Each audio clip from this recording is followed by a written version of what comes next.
নমস্কাৰ বন্ধুসকল, মই কমল দাসে এটি নতুন ভিডিঅ'ৰ সৈতে পুনৰবাৰ আপোনালোকক মোৰ চেনেললৈ স্বাগতম জনাই আজিৰ ভিডিঅ'টি আৰম্ভ কৰিব লৈছোঁ।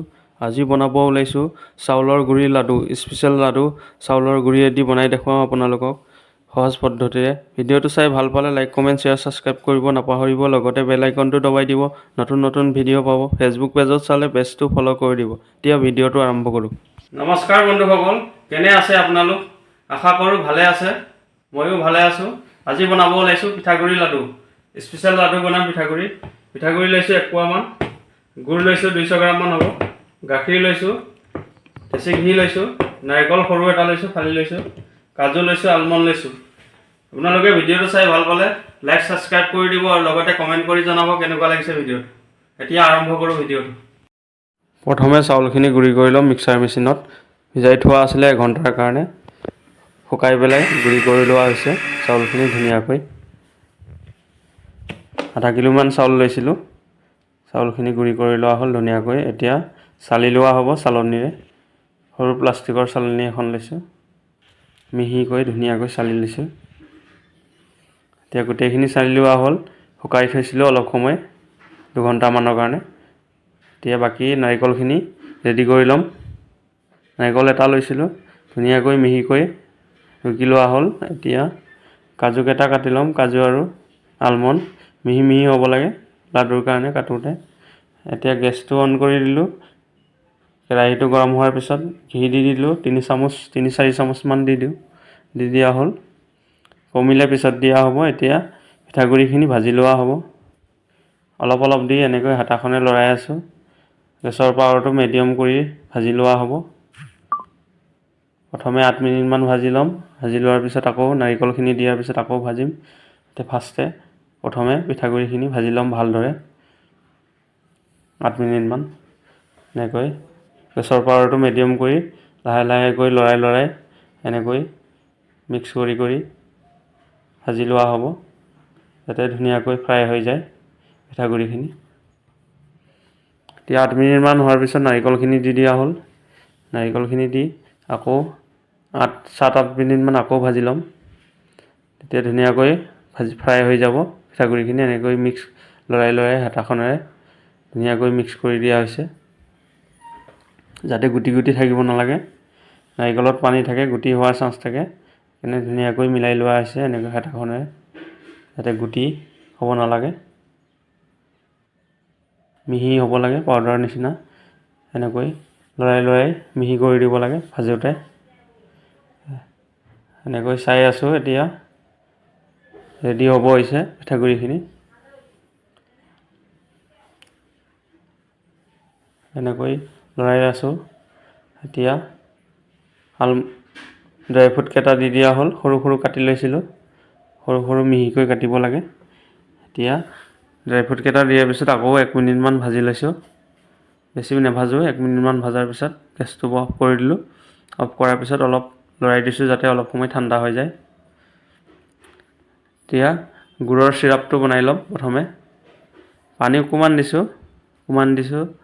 এতিয়া গাখীৰ দি দিছোঁ, আধা কাপমান গাখীৰ দি গলাই লোৱা হ'ব গুড়খিনি ধুনীয়াকৈ। পানী কম পৰিমাণে দিছোঁ।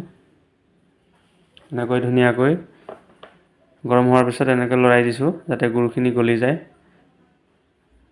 গেছৰ পাৱাৰটো মিডিয়াম কৰি দিছোঁ। প্ৰথমে ভালদৰে গলি যোৱাৰ পিছত গেছৰ পাৱাৰটো বঢ়াই দিয়া হ'ব। এনেকৈ লৰাই থাকিব লাগে, ভালদৰে গলি গৈছে। এতিয়া গেছৰ পাৱাৰটো ফুল কৰি দিছোঁ। এতিয়া চেক কৰিম, আঠা হ'লে গেছটো বন্ধ কৰি দিম। 5-6 মিনিটমান বইল কৰি লৈছোঁ। চেক কৰিছোঁ, হাতত আঠা হৈছে, বন্ধ কৰি দিয়া হ'ব। গেছটো বন্ধ কৰি দিলোঁ। এতিয়া মিক্স কৰি দিছোঁ। মিক্স কৰাৰ পিছত এতিয়া পিঠাগুড়িৰ বেটাৰখিনি ঢালি দিয়া হ'ব, গুড়ৰ চিৰাপখিনি। পিঠাগুড়িৰ বেটাৰখিনি দি দিয়া হৈছে। দি অলপকৈ দি ভালদৰে মিক্স কৰি লৈছোঁ।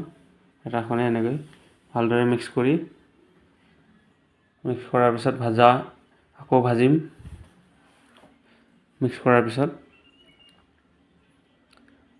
এনেকৈ ধুনীয়াকৈ হেতাখনে মিক্স কৰি লৈছোঁ। প্ৰথমে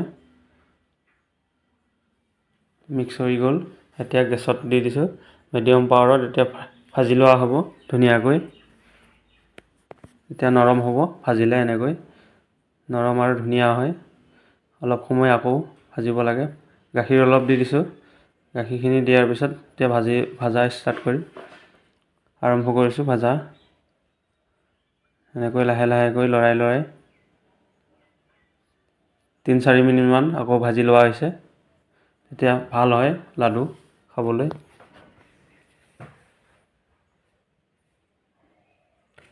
এনেকৈ লৰাই চাইছোঁ, এতিয়া লাডু বনাই চাইছোঁ, ধুনীয়াকৈ বান্ধ খাইছে।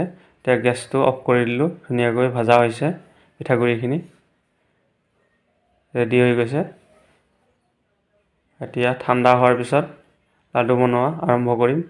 এতিয়া অলপ সময় থৈ দিলোঁ, 3 মিনিটমান থোৱাৰ পিছত এতিয়া মিলাই ল'লোঁ ধুনীয়াকৈ হেতাখনে। ভালদৰে মিলি গৈছে। এতিয়া হাতত লৈ চাইছোঁ, ধুনীয়া হৈছে। এতিয়া ওপৰৰ পৰা কাঁহীখনত উলিয়াই ল'লোঁ, উলিয়াই লৈ দবাই দিছোঁ যাতে ঠাণ্ডা হৈ নাযায়। গাখীৰ অলপ ছটিয়াই দিছোঁ। শুকাই গ'লে পানী বা গাখীৰ দি লাডু বনাব পাৰে। এনেকৈয়ে দুটাকৈ বনাইছোঁ ধুনীয়াকৈ গোল কৰি। শুকাই গ'লে পানী বা গাখীৰ ছটিয়াই লাডু বনোৱা আৰম্ভ কৰিলেই হ'ল। এনেকৈ দুটাকৈ গোটেইখিনি বনাই লৈছোঁ ধুনীয়াকৈ। কম পৰিমাণে বনাইছোঁ। পিঠাগুড়ি 1 পোৱামান লৈছিলোঁ, নাৰিকল সৰু এটা লৈছোঁ। স্পেচিয়েল বনোৱা হৈছে পিঠাগুড়ি লাডু। ঘি, ড্ৰাই ফ্ৰুট, গাখীৰ দি ধুনীয়াকৈ বনোৱা হৈছে। এতিয়া গোটেইখিনি এনেকৈ গোল গোলকৈ হাতেৰে বনাই লোৱা হ'ল। খাই বহুত ধুনীয়া লাগে, বহুত টেষ্টি হয় এনেকৈ বনাই খালে। এবাৰ আপোনালোকে বনাই চাব পাৰে বিহুৰ সময়ত আলহী আহিলে। এতিয়া সজাই ল'লোঁ, কাজু আৰু চেৰি দি ধুনীয়াকৈ সজাই লৈ প্লেটত ৰাখি দিলোঁ। এনেকৈ এতিয়া দেখাই আছোঁ আপোনালোকক কেনেকুৱা হৈছে খাবলৈ। এইখিনি ওলাই ল'লোঁ। বন্ধুসকল, পিঠাগুড়ি স্পেচিয়েল লাডু বনাইছিলোঁ, গাখীৰ ড্ৰাই ফ্ৰুট দি বনাইছোঁ, গুড় দি বনাইছোঁ। এটা দেখাওঁ কেনেকুৱা হৈছে। বহুত ধুনীয়া হৈছে। এতিয়া ভাঙি চাওঁ অলপ। বহুত ধুনীয়াকৈ ভাঙিছে, নৰম হৈছে। এতিয়া অলপ খাই চাওঁ।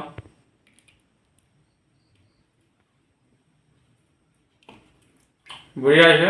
ভিডিঅ'টো চাই ভাল পালে লাইক, কমেণ্ট, শ্বেয়াৰ, ছাবস্ক্ৰাইব কৰিব নাপাহৰিব। লগতে বেল আইকনটো দবাই দিব, নতুন ভিডিঅ' পাব।